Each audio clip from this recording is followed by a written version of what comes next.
ఈరోజు ఈ నాడు నేడు కార్యక్రమంలో భాగంగా ప్రకాశం జిల్లాలో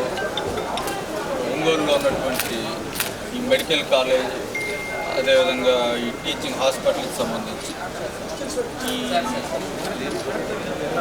స్ట్రెంథన్ చేసే కార్యక్రమంలో భాగంగా అంటే మీకు అందరికీ కూడా తెలుసు, రాష్ట్ర వ్యాప్తంగా గత ప్రభుత్వ హయాంలో భ్రష్టు పట్టుపోయినటువంటి వైద్య ఆరోగ్య రంగాన్ని పూర్తిగా ప్రక్షాళన చేస్తూ తిరిగి దాన్ని గాడిన పెడుతూ 16,000 కోట్ల రూపాయలు కేవలం ఈ వైద్య ఆరోగ్య రంగానికే శాఖకి కేటాయించి వైద్య ఆరోగ్య రంగంలో పెను మార్పులకు శ్రీకారం చుట్టినటువంటి గౌరవ ముఖ్యమంత్రి గారు జగన్మోహన్ రెడ్డి గారు రాష్ట్ర వ్యాప్తంగా ఉన్నటువంటి అన్ని హాస్పిటల్స్ను ఆధునీకరించడంతో పాటు అన్ని సౌకర్యాలను కూడా కల్పించాలి, పేద ప్రజలకు వైద్యాన్ని చేరువగా తీసుకువెళ్ళాలి. వైద్యం అనేది కేవలం ధనవంతులకు మాత్రమే అందుబాటులో ఉండేటువంటి పరిస్థితి ఉండకూడదు. ఏ పేదవాడు కూడా సరైన సమయంలో సరైన వైద్య సహాయం అందక ఏ పేదవాడు కూడా మరణించకూడదు, వారి కుటుంబం అనాథగా దిక్కులేక మిగిలిపోకూడదు అన్న ఒక లక్ష్యంతో గౌరవ ముఖ్యమంత్రి గారు మరి ఈరోజు రాష్ట్ర వ్యాప్తంగా మీకు అందరికీ కూడా తెలుసు, టీచింగ్ హాస్పిటల్ నుంచి గ్రామ స్థాయిలో ఉన్నటువంటి విలేజ్ క్లినిక్ల వరకు కూడా ప్రతి అడుగున మొదటి దశలో ప్రతి గ్రామ సచివాలయ పరిధిలోనూ కూడా ఒక విలేజ్ క్లినిక్ ఉండాలని, దాని తర్వాత పిహెచ్సిల స్థాయి గ్రామాల స్థాయిలో పిహెచ్సిలు, అదేవిధంగా మండలాల స్థాయిలో కమ్యూనిటీ హెల్త్ సెంటర్లు, దానిపైన ఇంకా ఏరియా హాస్పిటల్స్, దాని తర్వాత డిస్ట్రిక్ట్ హాస్పిటల్స్, దాని తర్వాత సూపర్ స్పెషాలిటీ హాస్పిటల్, అన్ని దశల్లోనూ కూడా పేదవారికి పేద ప్రజలు ఎక్కువగా నివసించేటువంటి మారుమూల ప్రాంతాల్లోనూ గిరిజనులు ఎక్కువగా నివసించేటువంటి ఏజెన్సీ ప్రాంతాల్లోనూ కూడా ఈ వైద్య సేవలు అందే విధంగా అక్కడ హాస్పిటల్స్ అన్నింటినీ కూడా ఆధునీకరించాలన్నటువంటి ఒక ఉద్దేశంతో ఎక్కడైతే వైద్య సౌకర్యాలు లేక ప్రజలు ఇబ్బందులు పడుతూ ఉన్నారో అటువంటి మారుమూల ప్రాంతాల్లో కూడా ఆసుపత్రులు ఏర్పాటు చేసి అక్కడ డాక్టర్లను, ఎక్విప్మెంట్ను, అన్ని సౌకర్యాలు కూడా కలుగజేసి ఎక్కడైనా పేదవాడికి వైద్యం కావాల్సి వస్తే ఎక్కడికో దూర ప్రాంతాలకు పరిగెత్తుకు వెళ్ళి అక్కడ వైద్య సహాయం పొందేటువంటి పరిస్థితి ఉంటుందో ఉండదో కూడా తెలియటువంటి పరిస్థితుల కన్నా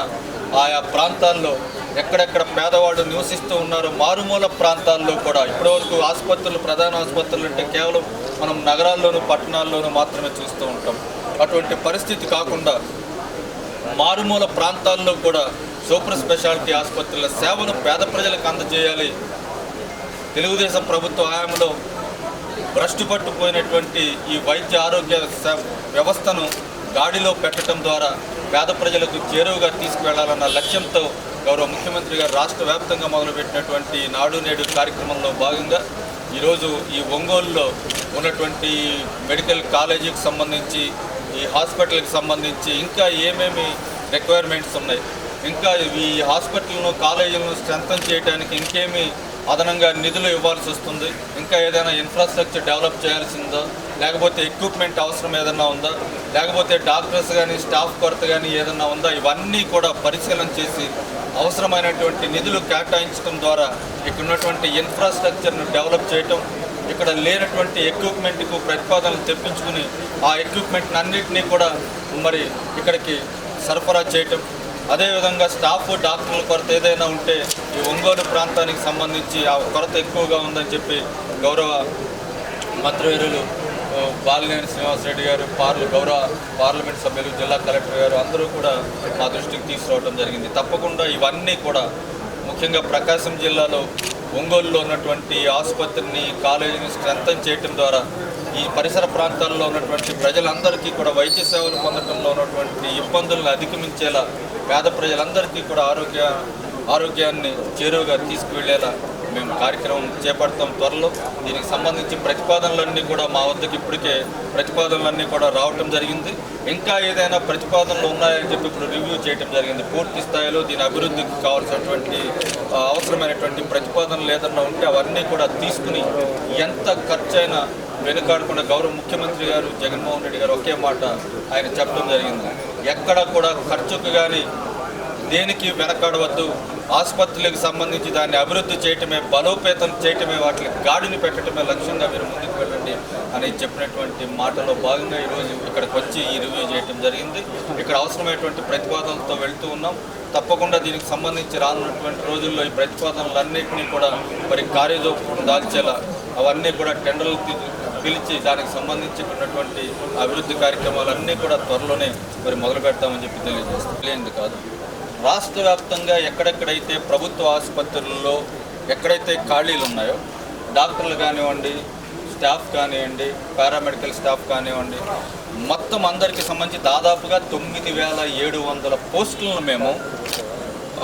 ఫిలప్ చేయబోతా ఉన్నాం. అందులో మన ఒంగోలుకి సంబంధించి ఈ హాస్పిటల్లో ఉన్నటువంటి గ్యాప్స్ కూడా మా నోటిఫికేషన్ ద్వారా ఫుల్గా పోతూ ఉన్నాయి. 2-3 రోజుల్లోనే దానికి సంబంధించి ఆ నోటిఫికేషన్ రాబోతా ఉంది. తప్పకుండా 2-3 రోజుల్లో వచ్చినటువంటి ఆ నోటిఫికేషన్లో మన ఒంగోలులో ఉన్నటువంటి ఈ ఆసుపత్రికి సంబంధించి, ఈ ప్రభుత్వ ఆసుపత్రికి, టీచింగ్ హాస్పిటల్కి సంబంధించి కూడా ఉన్నటువంటి వేకెన్సీస్ అన్నింటినీ డాక్టర్స్ను, నర్సులను, పారామెడికల్ స్టాఫ్, టెక్నీషియన్స్, ఎఫ్ఎన్ఓ, ఎంఎన్ఓల దగ్గర నుంచి అందరినీ కూడా అన్ని గ్యాప్స్ని కూడా ఫిలప్ చేసి పూర్తి స్థాయి ఆసుపత్రులకు సంబంధించి పూర్తి స్థాయిలో దీన్ని తీర్చిదిద్దేటువంటి కార్యక్రమం నోటిఫికేషన్ విడుదల చేయడం ద్వారా 2 రోజుల్లోనే జరగబోతా ఉంది.